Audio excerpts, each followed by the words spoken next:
motive, but there were some incentives. Let's just leave it that way. We are so grateful that you guys are here with us tonight. We are finishing up our missions and ministry nights here in August, and what we're doing is, like I said, each night we are talking through with the ministries that we partner with at Buffett Heights and letting them share how God is using them in the communities that they're in. Tonight we have 4 different groups that will be speaking. We're going to lead off with Yoke Ministries, Yoke Youth, one of the two. This is Magil Douglas. He is from Yoke Youth, and he is the program director. And I think I just turned you off. There you go. And he's going to share with you tonight all that's going on.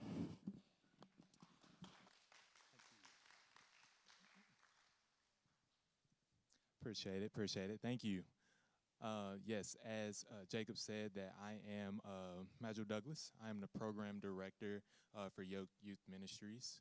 And also I have with me Bridget, who is our area director of Northeast Schools. Yeah, we don't really know what to call it, but yeah, it's a thing.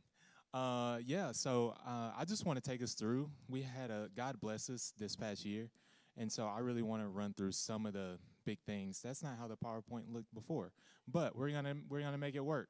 All right, so I just want to highlight some things in this. If we will go to the next slide, please. All right, so for those that don't know us, we are a middle school ministry. So we are after school in 24 schools right now throughout Knox County and surrounding areas. So we really want to connect to any county that is touching Knox County. So ideally, we'll be in a nine county footprint.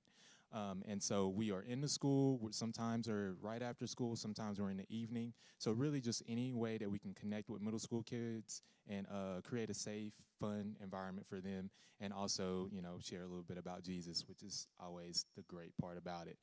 All right, so this graphic here is just amount of kids that we have in our areas, and each one is represented from 5 different counties. So Knox right now is our biggest county, so we're looking at about 40% of Knox that we're seeing in our ministry right now.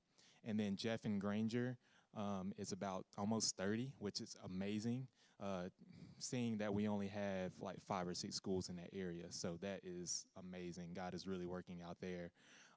Anderson County is next with like 18%. And then we'll have Blount County coming in about 13. And so we're looking to get more involved in these other areas. If you could go to the next slide for me, please. All right. This is the 24 schools that I was saying. And up here, I'm going to kind of go through it real quick. So the 5 thriving schools, that means we are seeing 10% or above of the whole student body at those schools. And then the 4 growing, that means we are in between that 5 and 10%. All right. And then the 15 starting is from 0 to 5%. And then that launching, which I think that's the wrong number. It's supposed to be 9. So we have 9 launching, so that means we're not up and running and doing after school in those schools just yet.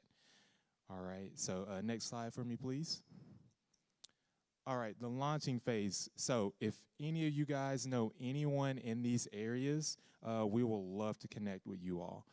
So we have Alcoa, Carpenters, Cedar Bluff, Gibbs, Greenback, Heritage, Northwest, Montgomery Ridge, and Robertsville. All of those schools, we're still looking for people. We're still looking for leaders. We're still looking for people of peace. But we do have a relationship with the school, but we need volunteers to ultimately do the ministry in those areas. All right. Is there any questions about that? Cool. Next slide for me, please.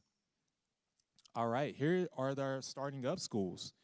All right, so we have West Valley, Powell, Carter, Gresham, Jefferson, a lot of great work. And White Pine at the bottom is actually one we just got back up and started. So this is the first time we've had White Pine up and started since 2018, we wasn't sure about the year, but it's been a minute since before the pandemic. So we're really grateful for that, and a team that's really excited. So we're looking to get more involved into these schools and get more kids involved, and ultimately just hearing the gospel. If you are in any of these areas and you're looking to get connected, The fun part for us is that the yoke shirt, not the polo, but the yoke shirt that Bridget has on is usually a pass to be able to get into these schools.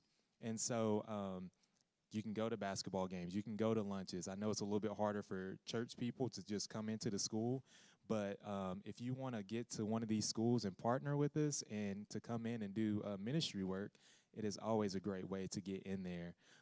If you could go to the next slide for me, please. This is our growing phase. And so, like I said, this is from 5 to 10% that we're looking, which is a great number in a lot of these schools. So we have Maury, Holston, Whittles, and Clinton. So a lot of great work going on out there. Next slide for me, please. Thriving. These schools are killing it. So we have Rush Strong, Rutledge, Norris, Union Grove, and Lake City. A lot of these schools are just machines. They're like every year they're just seeing tons of kids, have over 100 kids on our roster that are coming to our ministry, and just a lot of dedicated and great leaders and church involvement as well, and just connections throughout the school. All right, next slide for me, please. And so right now, if we add up all of those numbers and look at it as a whole, we're seeing about 13 kids per club. We'll like for that number to continue to grow. We're not satisfied with that number, but knowing that God is working, this is up from 12 kids that we had last year, but we also had 2 less schools last year. So being able to see more growth, but knowing that we are starting in a lot of places, a lot of that growing phase. And so we have a lot of schools in there and trying to take that next step. Next slide for me, please. All right, our leaders. We could not do this without our leaders. God has blessed us with so many great leaders. We had almost 200 leaders last year, but adding in camp, adding in all the times that we have club, our leaders had over 19,000 hours dedicated just to middle school kids. And it's not factoring in who's one of our future folk. That's not even factoring in some of our future folk that are doing things like camp and club. So that's just adult, college leaders, young adult, whatever, doing 19,000 hours of work with middle school kids. Next slide for me, please. All right, last thing I want to highlight for our ministry is just the jump that we have seen. God has been blessing us in so many ways. So 2021, pandemic was here. So we were about 140 kids. The following year, you're still coming out of it, still trying to build. We were at 320 kids. And then the last 2 years have just been amazing. We saw that jump to 835 kids the year before, and just this past year, we've almost seen 1,000 kids at 939 schools, 939 kids spread amongst those schools. So that is amazing work, and just excited for what God is doing with our ministry. But I'm gonna offer to Bridget to come up to kind of share a little bit more specific about some of the things that is happening in some of these schools. Nigel gets to share statistics side of things since he's program director, but I get the awesome opportunity to share with you all what God is doing in some of these students' lives. So we just recently started at Halls Middle School. Last year was the first year that we came back since before COVID as well. And I just want to tell a really awesome God story that I was able to be a part of. So I am an area director, which means I'm over 6 different schools in Knox County.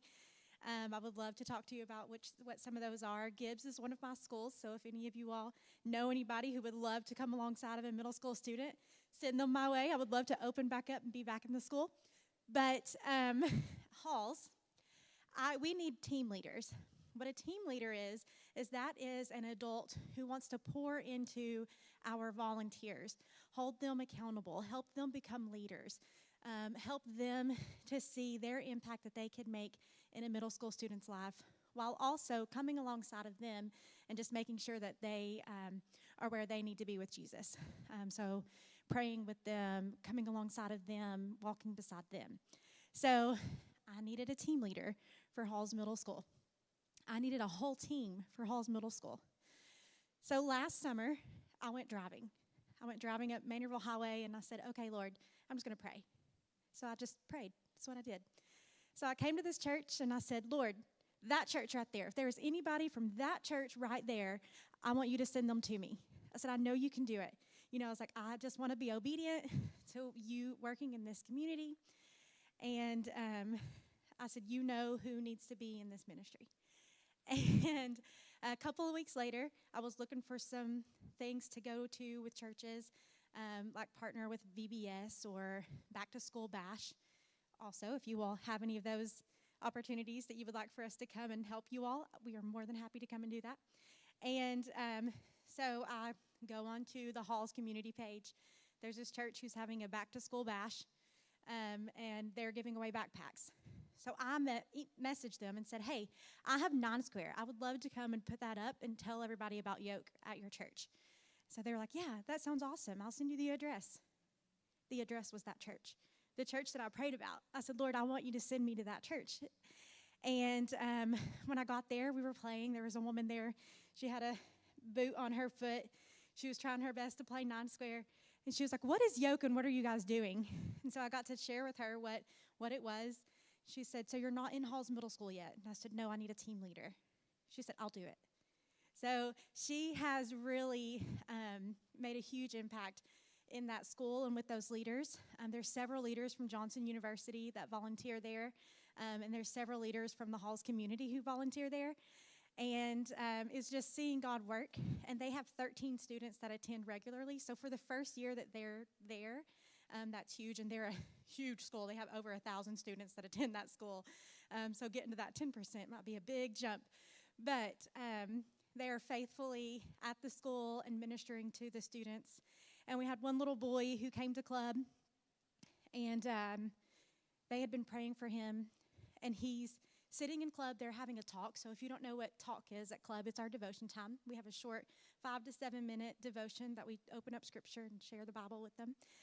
And he starts verbally saying questions, but like, who is God and why does he care about me? And why is all this bad stuff happening in my life? And he just starts talking, with kids are sitting here and the leaders are a little bit taken back, like they don't want him to share his business with everyone. And so they pull him aside and they get to talking to him a little bit more. Come to find out they did have to make a call to DCS in regards to him. But he's still coming to club. He's faithfully attending, and he's asking questions. He has not accepted Jesus into his heart, but he's asking those sincere questions. And so one way that you guys can partner with us is just pray for that little boy.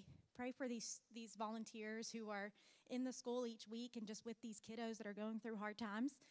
And another way that obviously you all are partnering with us financially and supporting us and loving us in that way.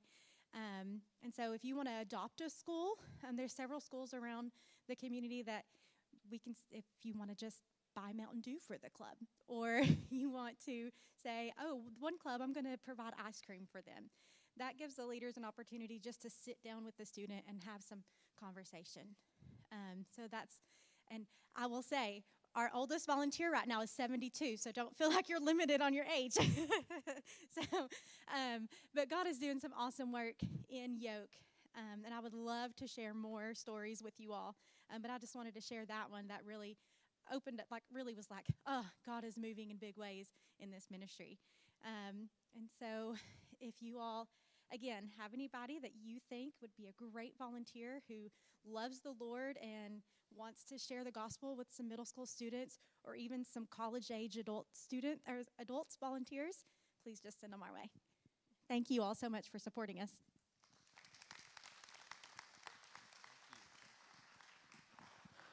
That is some great news. So what you're saying is that the harvest is out there. You just need workers. All right, we can help you pray for that. Next up, we have Brother Jeff Brooks. He is coming with his ministry, A Certain Sound. And so he's going to be sharing with us all that God is doing through them this year and this coming year.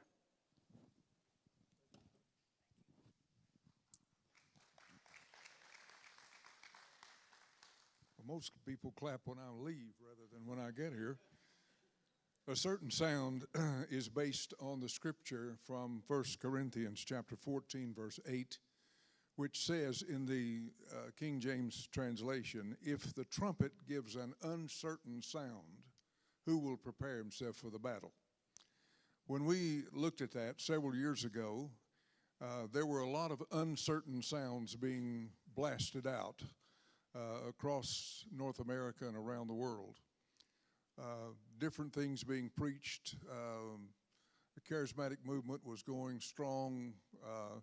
And on the other hand, there were those who were saying that runs in the ditch, so let's get out of there. And you oversteer and run in the other ditch, and nobody was going down the middle of the road. And so we said, let's give a certain sound, a very clear message of the gospel of Christ. And let's look for some people around the world who are doing the same thing and see if we can come alongside them and support them and help them to do what God has called them to do. Right now, we are supporting monthly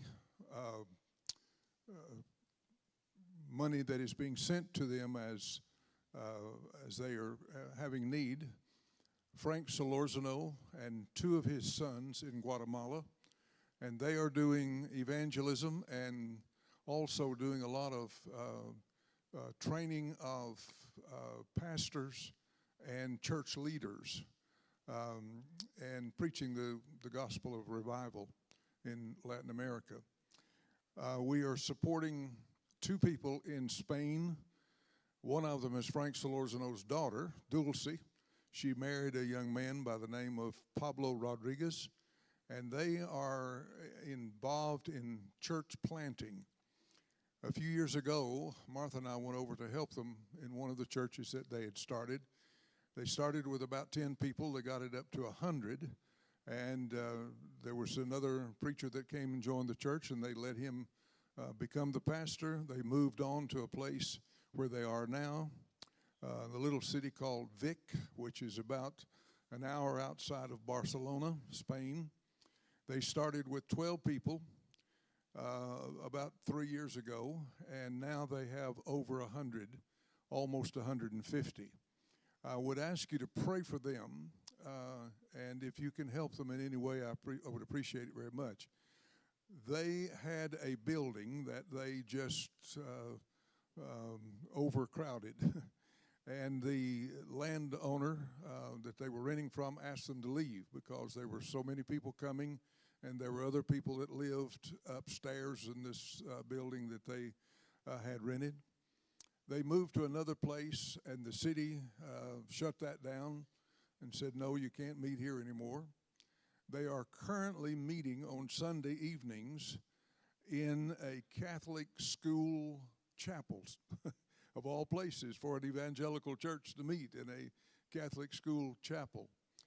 They're sometimes meeting outdoors. They're baptizing people almost every week. The church is continuing to grow. They need a permanent place for worship, and I would appreciate it if you would join me in prayer for them. And one of our board members, Chris Batchelor, is going over there in September, and he's going to try to find out some of the cost of what it would be for them to have a building of their own. And when they find out about that, we're going to try to help them raise the funds to purchase a piece of property where they can meet and then expand and grow. I would appreciate your prayers for them very much. We are also supporting Mr. John Paul, who is in Chennai, India. And John does evangelism and pastor training and discipleship training. He has been in the hospital and is currently at home. John is in his mid-80s, but is still growing strong. I would appreciate your prayers for him as well, that he'll be up and around and ready to go again very soon. He's not ready to quit yet. He's still preaching in India and doing a lot of work over in some of the countries of Africa as well. We are supporting also and partnering with Roger Sosi, who is on the Navajo Reservation out in Window Rock, Arizona.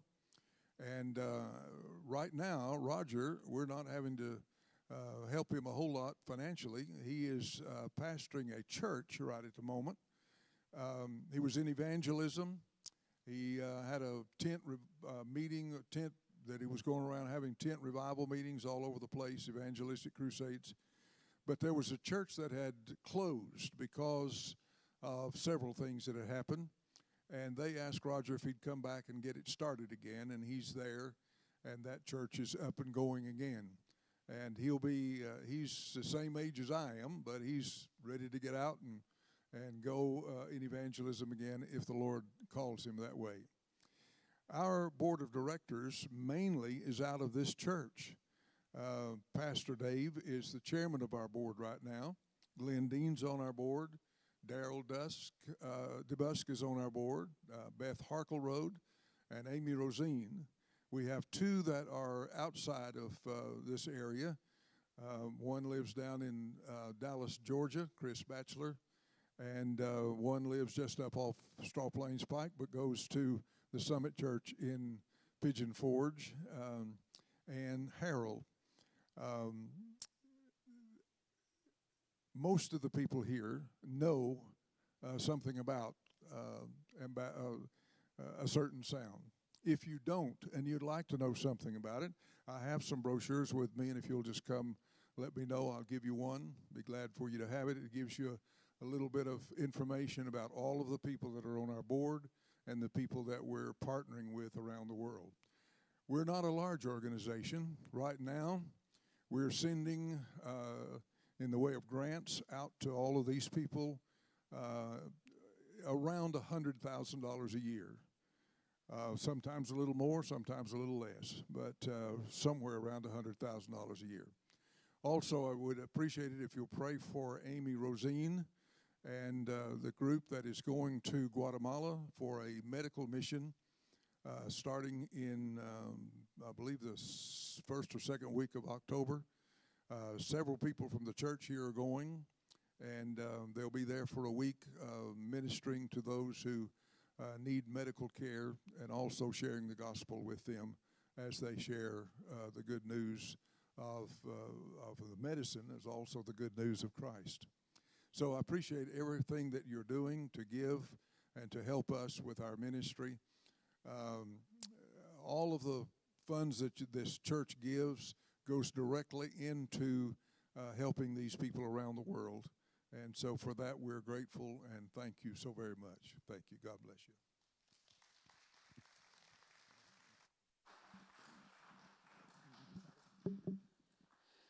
Thank you, Brother Jeff. If you'd like to know more information, you can see him after the service. He'll be glad to tell you more about it. Next up, we have Brother Jack Eason. He is from Cups Missions, and he's going to share with us all that they have been doing. If I'm not mistaken, you guys just landed just a few days ago from Africa. So share all about what God is doing through your ministry. Yes, thank you, Will. Do I look like I have jet lag? I feel like it. I think it's 12:30 in the morning, Malawi time. So if I fall asleep in the middle of this, then somebody wake me up. Hey, it's good to be here. Thank you for the privilege to share tonight with these other ministries. I'm grateful. I remember 2011, I believe, standing in a garbage dump on the north coast of the Dominican Republic, watching at that time as a couple hundred kids were digging through the garbage, either trying to find something to eat or something of value they could sell to get money to get something to eat. And as I stood there watching that, thinking this is absolutely crazy, over the crest of the hill comes this garbage truck. Now, it wasn't a nice, shiny garbage truck like comes to maybe your neighborhood or your subdivision, has the outstretched arm that grabs the trash can and puts it in there. This was like a very filthy, nasty, ridiculously huge garbage truck. And as the garbage dumped out into this huge garbage field, several hundred football fields in length and width, I watched as these kids started to run toward the garbage truck, chasing the garbage truck, maybe like a dog in my neighborhood chases the garbage truck if it gets out of the back fence, right?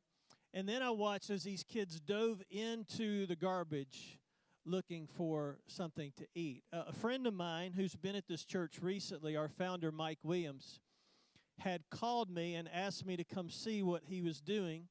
My wife and my son who were here, my daughter, went, and we asked some other friends to go with us, and we took 16 people on that trip, and we watched this happen. And I remember getting on that plane coming home thinking, I have to do something. Something has to change. I can't see that and not get involved. And that was the beginning of my involvement in what is CUP's mission. Some of your folks from this church just got back from a trip to the Dominican Republic, and I'm grateful for that. Let me just stop and say, Buffett Heights has a very special place in my heart, in the heart of our family. I love this church. I actually spent, I think, about 7 months here when I got bamboozled into coming to lead worship for a Sunday, and it turned into 7 or 8 months, which was awesome. It was awesome. God taught me a lot during that time, and I met a lot of you, and you were very special people. And one of the great things about that was the journey from Greenville, South Carolina, where we still live, up and down the interstate on many of those Saturday nights and very early Sunday mornings with my son, having conversations going up and down the interstate that I would not take $1 million for now. So thank you for that. Buffett has a great place in our hearts. The Dominican Project has grown from that first trip when I went in 2011 in one village with about 30 or 40 kids. We now are working in 7 villages. All of our missionaries are raised up from the Dominican, with the exception of our director, Dominican families and couples that live in the villages with the people. And this summer during our Bible camp program, we got very close to the 1,000 mark as far as students that were in our Bible camp programs during the summer. If you know anything about the Dominican Republic, you will know if you search online, it always ranks in the top 10 for human trafficking. So our goal as a mission is to try to reach these young kids before they're lured out into the street and share with them about Jesus primarily, but also teach them a life skill. And a couple of those life skills that the team saw that was down there a week or so ago is baking. They're learning to bake bread and pizza and cupcakes that they can sell in their villages, and also sewing.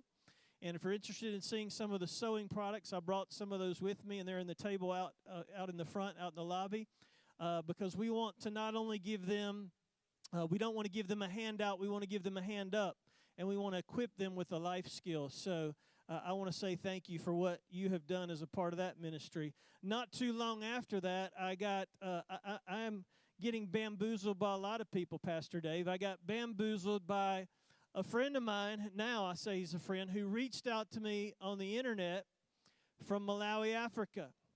How many of you have gotten an email from Africa before? Yes, I have your $12 million.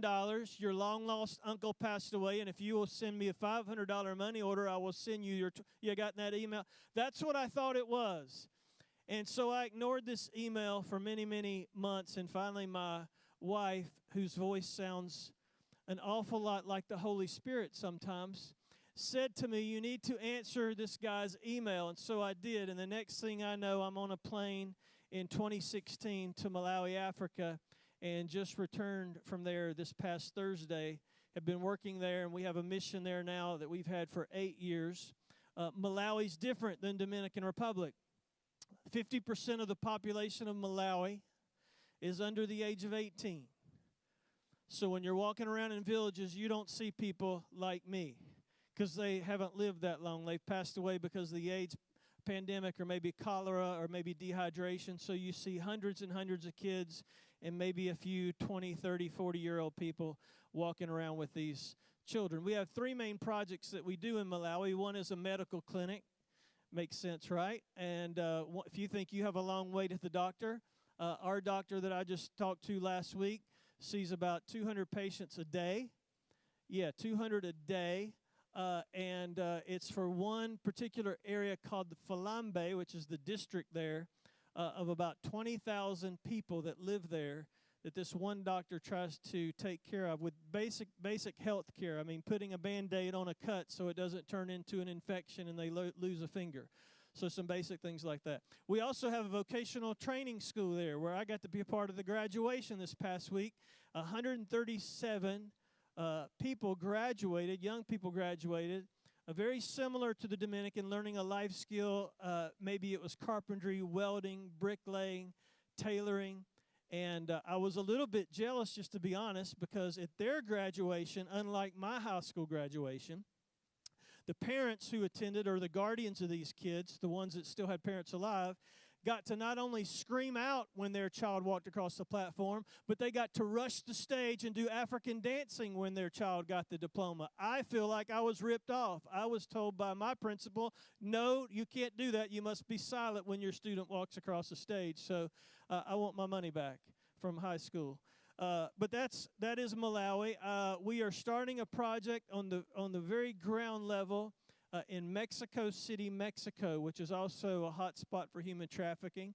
Our director and his wife, who lead our mission in the Dominican, are from Mexico City. We've had 2 vision trips, and we'll be taking the second little team trip here in just a few weeks. I have been told there may be somebody here in this group who may be going with me. The third weekend of September to do some light construction and to get that project started. So I would just ask you, if you would, to be praying for those ministries. Again, the goal is to be preventative. You know, we are so good sometimes as believers at being reactive instead of proactive. And it's great to hear what these other ministries are doing tonight to be proactive. One just quick tidbit I'll share with you before I wrap up. In Malawi, Africa, fastest growing religion, Islam. Almost the number one religion in that country. And here's how strategic they are. Oh, that we as followers of Jesus could get this strategic. Almost every 2 miles, I mean, you're riding out in the middle of nowhere, miles and miles, and you won't even see anything. But every couple miles, there's a mosque. There's a mosque. There's a mosque. And guess what is right outside the mosque? A well. And so they tell these people in these villages, if you'll come to us, we will give you water. Not only have they done that, but they actually have bought the number one bottled water company in the country. Not only that, but we did go to one American restaurant when we were there called KFC. You guys ever heard of that? KFC. We go in, and I see this little emblem on the door that says Muslim Health Certificate. And I asked Pastor Mark Zimbiri, who is our missionary there, what does that mean? And he said the Muslims have infiltrated the health ministry of the country, and you have to register any business where you're selling food, lotions, cosmetics, any kind of product that you're selling, you have to register to them. And if you don't have that logo on your door, the Muslim population will not come in to frequent your place of business. So I don't have to tell you, church, that God is at work, but the enemy is at work, and we watch the news, even what's happening this week, and the return of the Lord could be any moment. So I am grateful for this church that puts a priority on sharing the gospel of Christ, whether it's here at home or around the world. Last thing I would say to you is this: if you're a social media person, if you can follow us on social media, that helps spread the word, Cups Mission. And I would ask you to pray not only for what's happening in the village, but also one other special project. It's interesting how God connects people. I was sharing with a friend of a friend of a friend almost a year ago about what we're doing in the Dominican Republic. And this friend told this friend who told this friend.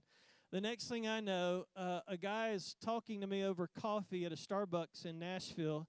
And he said, I think there may be something to this story that can inspire people to be used of God to impact their world. And I didn't really know who this guy was at the time. Come to find out, his name is Trey Reynolds. You may know that name. Next thing I know, he says, we'd like to come to Greenville and shoot a little pilot scene that perhaps could turn into a motion picture about what God's doing on the ground with Cups Mission. If you don't know Trey Reynolds, there's a movie that's getting ready to come out, I think next week, called The Forge. Anybody heard about The Forge? or maybe you've heard the movie War Room or Overcomer. Trey Reynolds is a producer of all those. And so would you be praying on August the 27th, we're going to be showing this little proof of concept clip on YouTube and Facebook. I'll make sure Pastor Dave knows about it. And we're just going to see what God does. That this little old thing happening in the Dominican Republic might be on the big screen, not to get attention to us, but to remind every person in here, we all are missionaries. We're all missionaries. So thank you for the privilege to partner with Buffett. And anything that you hear that happens, it's fruit of what Cups Missions is doing. You guys have your DNA all over that. So God bless you, and thank you for the privilege to partner together. Thank you.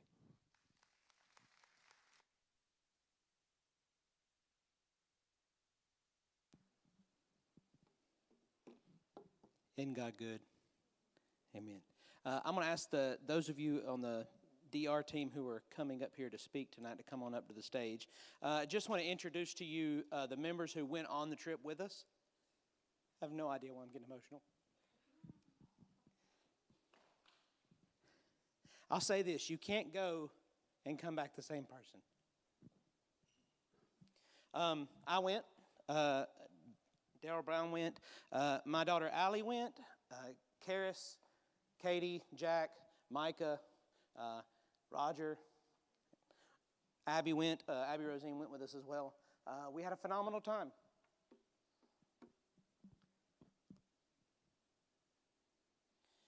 If you're looking for an opportunity to get out of the country, to go minister to people, and you expect not to be changed, don't go to the Dominican Republic. If you're worried about how hard it's going to be to go, if you're worried about how difficult an adventure like this would be, the DR is the place for you. I've never worked with a ministry organization like Cups. I'm not saying that simply because Jack's here tonight. We're grateful that you're here tonight and love seeing all that you guys are doing across the world. But everything is taken care of. You hit the ground, everything's taken care of. You don't have to worry about what's happening next. You don't have to do the logistics yourselves. You literally get there and you get to love on people. It is, I won't say it's the easiest, it's the least stressful part of going on a mission trip, is being there. And the people are so easy to love. I've never seen people with less want to give so much than the people there. I looked around at the city that we were in. I was excited. It was my first time out of the country. I was a newbie at this. I've done local trips. I've done domestic trips here in the States, and I thought I knew what a mission trip was like. And I stepped foot on the ground in the Dominican Republic and didn't understand the language. Duolingo is great, not when you start 6 months ago. You've got to start longer ago than that. But it was such a good experience being down there on this trip. I'm going to leave the specifics to the rest of the crew, but I want to tell you, and I want to encourage you, the next time that there's a trip from this church heading to the Dominican Republic, you need to be on it. If God is telling you to get on that trip, your behind needs to be in that plane seat. And if you go on this trip, the Lord may bless you and your crew, and you may get upgraded to first class on your way home. That may or may not have happened to it was the craziest thing. 9 out of the 10 of our crew ended up in first class. So when the South Carolina crew walked by us on the same plane, I'm not saying that the Lord loves us more, but I'm also not saying it. I do want to say this as a staff member and as a member of this church. Thank you so much for being a sending church. We had 3 people from our family go. I think the total cost at the end of this trip was around $2,200 a person. We could not have afforded it if it wasn't for the faithful giving of you guys. And so for that, I am truly grateful.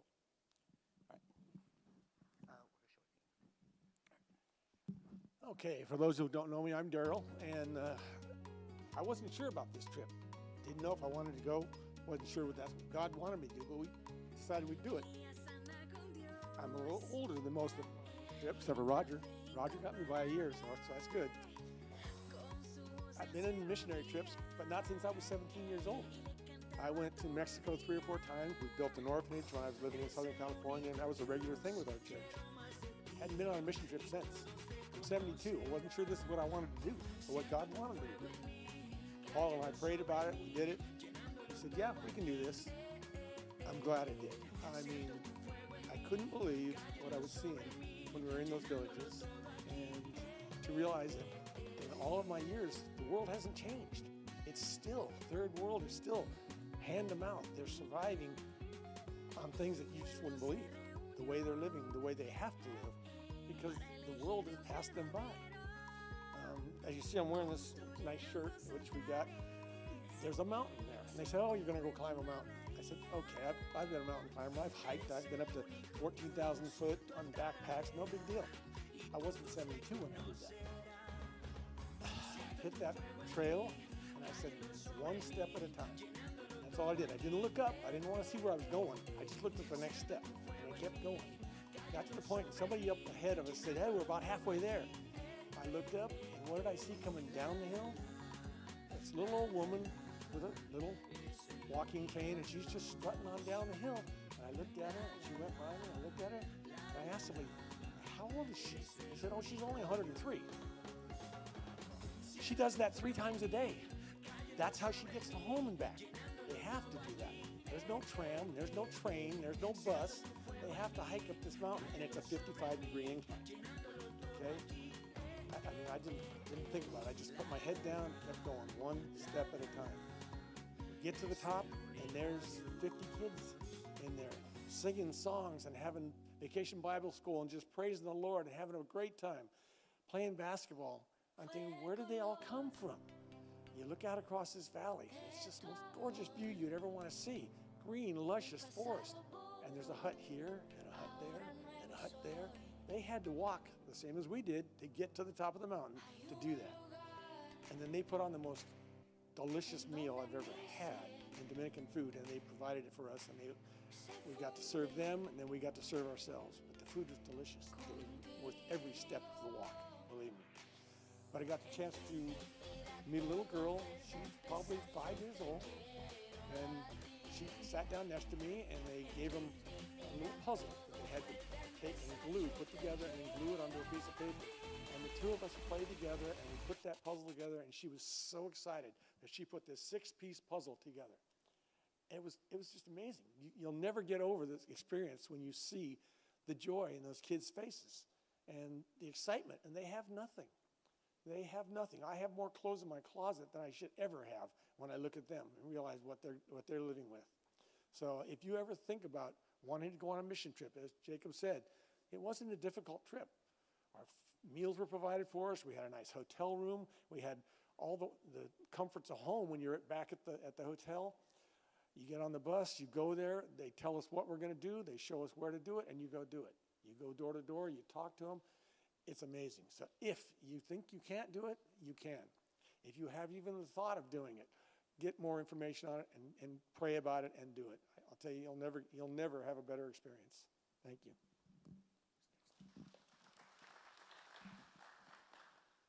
Hi. So I'm going to talk to you today about the children in the Dominican Republic and the women on the streets. So this is my first mission trip ever and first time out of country, so I was very, very nervous. We went to our first village, which is called Paradise in English. I can't say it in Spanish very well, so I'm not going to. But we stepped off the bus, and the children just swarmed us. And both of your hands were grabbed by a little boy or a little girl, and you were dragged, and you were sat down, and they would introduce themselves, and you would introduce yourself. And the little girl who grabbed my hand's name was Bianca. And I'll always remember her because when we went inside, you would sing and dance to the songs, and it was like small space, lots of kids, not much airflow, and you're dancing. So you were sweaty. And she had this little rag, and she would fan herself, and I'm getting hot. And so she rubs my arms, and she's like, can tell I'm getting hot, and she starts waving the fan at me, and I'm like, the fact that she just knew that I was gonna get hot, and the fact that she was gonna get hot, and she just brought it along. I'm like, kids think of everything. They think of everything. But we went to go play in the basketball court, and it started raining, and the kids were screaming and running around. They were so excited about the rain. And there was this little girl on the ground, and like Hero running around. And so I picked her up because I didn't want her to get trampled. And she was like so tense, and she kind of just looked at me funny. And she put her head on my shoulder, and whenever it rained, it was like coming down so hard, it felt like sharp daggers on your skin. And so I held her close because I didn't want her to get the water on her. And she was so tense, and then right before she fell asleep, she like took this deep breath, and then exhaled, and she just like melted. And like I just held her for like 30 minutes, and then I had to give her back to her mom. And like she opened her eye kind of, and she like smiled at me and then closed her eyes again, and her and her mom left. And my arms were so sore because I just sat there holding her for 30 minutes. Like my arms had conformed to her. And we went to another village later, and there was this little girl in a blue dress. And she was by our truck, and like she looked at all of us kind of funny, like, who are you? What are you doing here? And like a group of the girls went over and talked to her, and she looked at me and she jumped into my arms, and I just held her, and her smile was so big.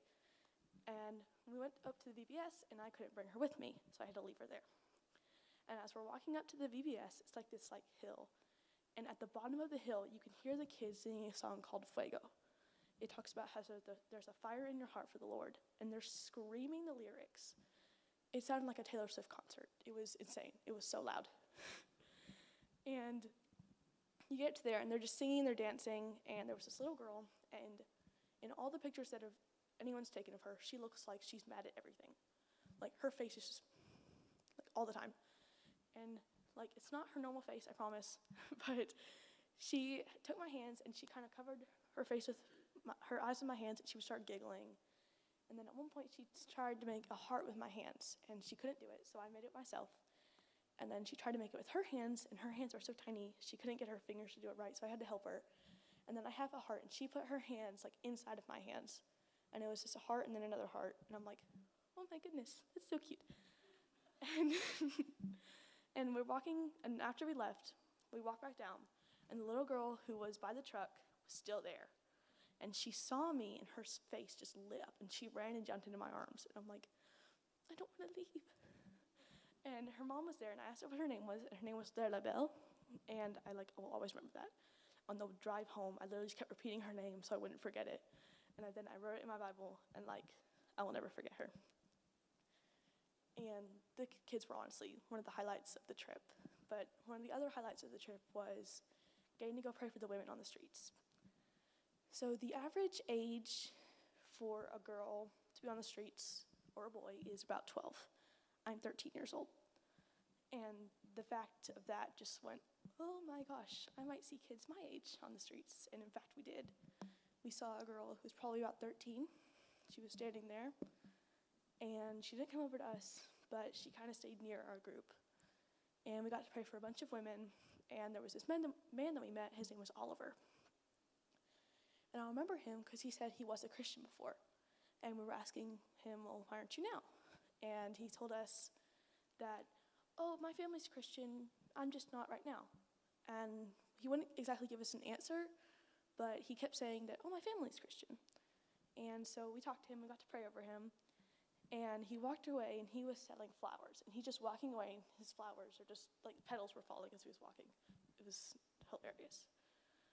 But we got to pray for some women, and there was a lady who we prayed for, and she said she was 26, and she had 2 or 3 kids at home, and her prayer was, I want to be home with my kids. And, you don't think about it, how many of these women have children at home that they want to be with, or have a family that's the reason that they're on the streets, so that they can pay to take care of their family. And one of the experiences that really, shocked me and made me feel so heartbroken was we were driving back from the dump. The person who planned our trip did the dump in the streets on the same night, on the same day, which is emotional roller coaster.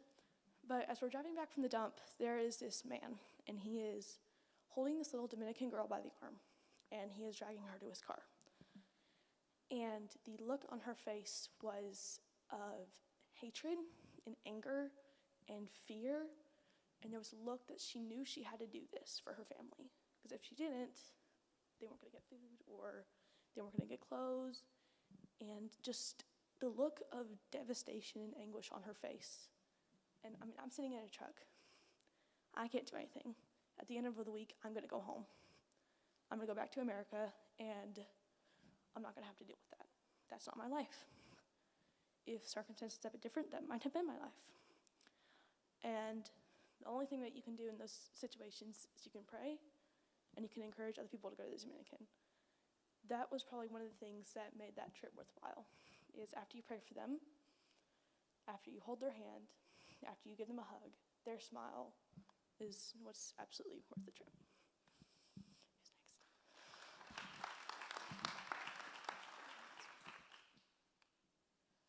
So I wanted to talk about when we did our house visitations. So we would go door to door, and we would get to pray over the people, get to know them, ask them what they wanted us to pray for, and just hang out with them. We went to this one lady's house, and she had like an outdoor restaurant, and we were able to pray over her, but then she told us her story about like how God helped her get out of like some depression issues she had and everything, and how she still like was continuing to be a Christian, and how that was just really cool. So then she in turn prayed over us, and just the joy on her face was evident. And she was, I mean, she was just a tiny lady. Like Jacob hugged her, and she looked tiny. But she was so full of joy and just so happy to have us there and to tell us her story, and then for us to pray over her. It was just so cool and such a blessing to be able to go.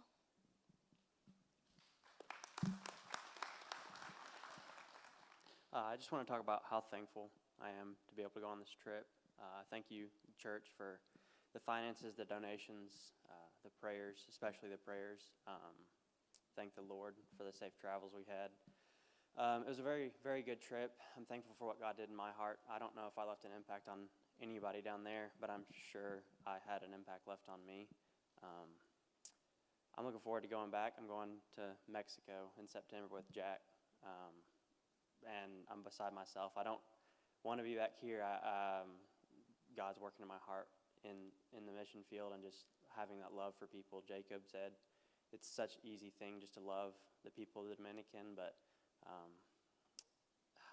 just seeing the joy and the hope that they have, because they know that they have a home in paradise, and it's not, living in the dump or working on the streets is only, it's hard to say it's only a temporary thing, but those who are Christians know that they have a home coming. It's hard to think about, but it's just crucial. It breaks my heart, but like I said, I love the people. I'm very thankful for going down there.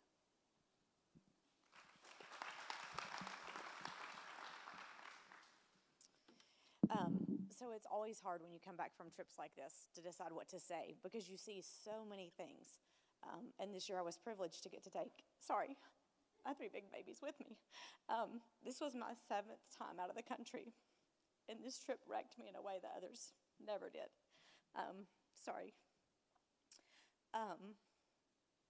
CUPS is an amazing, amazing ministry. They have a plan of what they're doing, and they duplicate that again and again in the lives of these children so that they keep these children off the streets and out of these situations. And watching all of that and seeing what they do and seeing that it's grown from starting in one village to as many villages as it is now is just amazing. We worked with another team from South Carolina, so there was us and another group from South Carolina that were mostly between the age of like 15 and 21. And they were a great group to work with and get to see, just to sit, when we were back at the hotel and listen to their stories of what the Lord was doing in their lives, was just an impressive thing to get to see them. And by the end of the week, to think we weren't 2 teams there. We were instead one group of believers working with the same goal, was super neat. I think the thing that I saw the most while we were down there is the reminder from the Lord how important prayer was for our trip. Y'all were praying for us while we were there. We were praying. As you headed out on the streets at night, you're riding on the open truck that you can see in some of the pictures, and to look around and see adults, young people, just taking time to pray, knowing what we're headed out to do is frontline battling against what Satan is trying to do in the lives of these people. For me, on the night that our part of the team went out on the streets, you're standing there and the men are on a porch. The guys from our trip are on a porch, and their job is to make sure we're all safe and to pray. And while you're standing there, you're waiting for these ladies to pass and come up, and young people, and you get an opportunity to talk with them, hear their story, pray with them. But during that time, it's like the Lord just shielded your eyes from all the yuck that is happening and all the things in the street, and you get to just pray for these ladies. Because then when we get back to the hotel and you're hearing what the guys saw and what was happening out there, and realizing, wow, the Lord protected us, but in that moment, you were just getting to minister to these ladies that were there, and realizing just how important, sorry, I've got my notes on here, my phone's decided to time out, how important prayer was. One more story that I'll share with you. Again, it's so hard to put all of these things in a snapshot really quick. On the day that part of them went to the mountain, part of us did not go to the big mountain. We went to the little mountain, and I'm okay with that. But we went out and did house visitation, which was just amazing to go into these homes of these people and get to see how they lived and to talk with them and pray with them. And we were divided into two, and our group took one side of the roadway, and the other team went to the other side. And my group stopped to talk to. We talked to a lady first who was a strong believer. She shared and encouraged us and what the Lord was doing in her life. And then we went to the next house, and it was a lady named Benancia. And she, as we talked with her, and it was, my group was, I was the only one from Buffett. The rest of them were the South Carolina group and a lot of the young people. And they started to share with her about the Lord. And it was evident she was not a believer. And she would say, I know what you're talking about. You know, I've heard about the Lord, but I'm just not ready to make that decision. She had people that would come by and pray with her, but again, she kept just saying she wasn't ready. And to watch these young people as they continue to just pursue her, not in a way that was aggravating or pushy, but they just kept trying to help her understand, why not now? You know, why was she not making that decision yet? And as we left, she still had not made that decision. So I asked that you pray for her when you think of her. But she kept saying, maybe when you come back. Maybe when you come back, I will. And so one of our ladies said, well, we'll be back in 15 minutes. So we leave. And the other part of the group, some of them had been blessed with these little, it wasn't a full New Testament Bible, but it was the story of Jesus. More storybook format in Spanish. And so we took it back. We went back to her in 15 minutes with our Bible and shared with her. And you watch that time. It wasn't that she made the decision yet, but you could see more that glimmer of hope of, wait, this is making sense. This may be something I want to do eventually. And so, you know, my hope is that eventually she makes that decision, and one day I get to see her in heaven. But I would like to thank all of you just for praying, for helping send us, and then encouraging the same thing that's already been said. If you get a chance, go. You'll never be the same, but it's a good never be the same.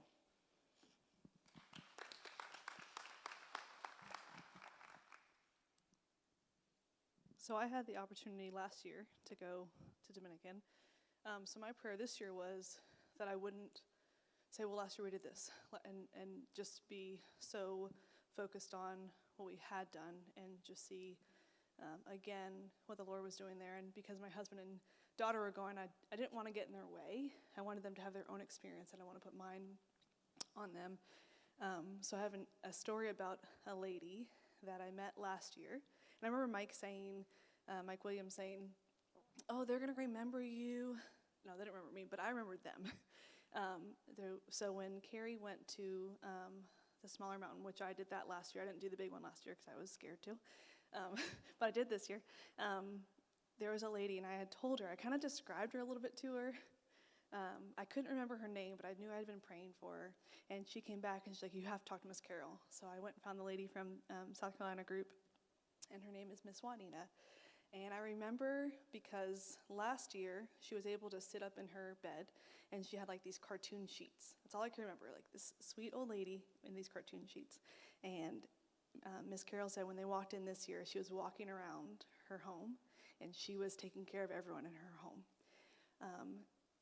God's timing is beautiful, and they had actually been to DR last summer, the week before we were, and she was laying down, not able to move, couldn't get out of bed, and they had prayed over her, and then the following week, I was there, or we were all there, and I actually sat in her bed with her and just held her hand, and she put her head on my shoulder and just prayed over her. So to hear that Miss Juanita was up and moving, they asked her, like, when did this start? She's like, well, about a year ago.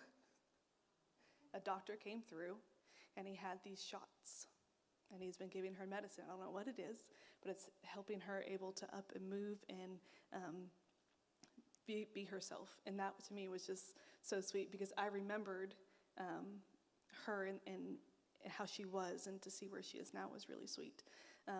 We got to go to not as many villages this year, which I actually appreciated, because we would go and do house visits and then like the next day go back and do VBS. So you got to see the kids again, so you really got to know them.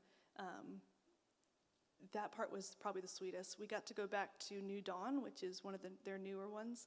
And our group last year had a hand in painting and putting the fence up, and just seeing it like come to fruition and see all that's going on there was really, really awesome. Going through that village, I was like, I remember that house. She's not there anymore. Like, just seeing the houses and seeing the people. There was a guy named Pedro, and he had a daughter named Mirabel, and last year I ate a mango in his yard, and this year my husband laid in his Dominican hammock that he said was fuerte, which is strong, and Jacob got in it, and it was good. He told him before, because he was looking at it, and the man said, fuerte, fuerte. And I was like, honey, that means strong. You're good. Get in it. Because I've been learning Spanish longer than he has. So the Lord was very sweet to me this year, and I was able to speak so much better with the kids. Being able to communicate with them was awesome. Sorry. And echo what they've all said about how well Cups runs. My favorite part still, as it was last year, is watching the teenagers run the whole show.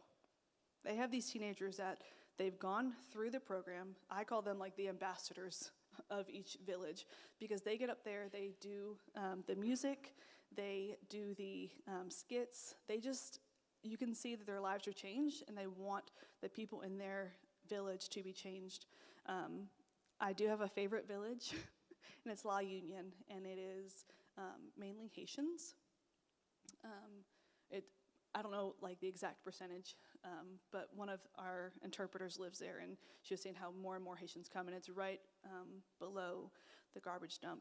And these kids, though, they were just so excited to be there. It was their last VBS of the year. We were their last day, so they were getting all their prizes, and they were just so excited to be there. Brian is one of our interpreters. He made them dance to come in. Like, you couldn't come unless you dance. And to see Daryl dancing with them was pretty cool. And again, I know that there's no way I would have seen my daughter go and my husband go without a church that cares about others and cares about missions and is willing to give. So thank you for your financial giving. Thank you for your prayers. I was so encouraged by Carrie. Where'd she go? Over there. My seat. Everywhere we went, Carrie was praying. And that was very encouraging to me. The relationships we all built was awesome. So we just want to thank you very much for praying for us and for helping us go.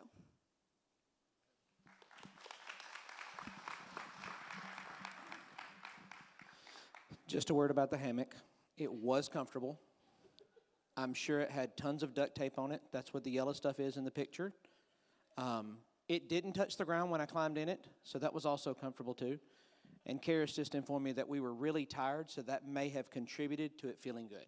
So the video that you saw playing while we were speaking is a video of the pictures from that week. It's going to be back in the back in the Boomtown where we're at, and we'll have it on roll. We're trying to turn up the volume a little bit so you can still enjoy conversations, but hear the songs that are being sung. Our kids, we've been listening to the music because we have friends that went last year, and we've been listening to the music and having our kids in the car like singing out songs and words in Spanish. They really don't have a clue what the Spanish word is that they're saying, but it's catchy and it sticks with you. But then watching, like she said, watching people just worship and love on the kids.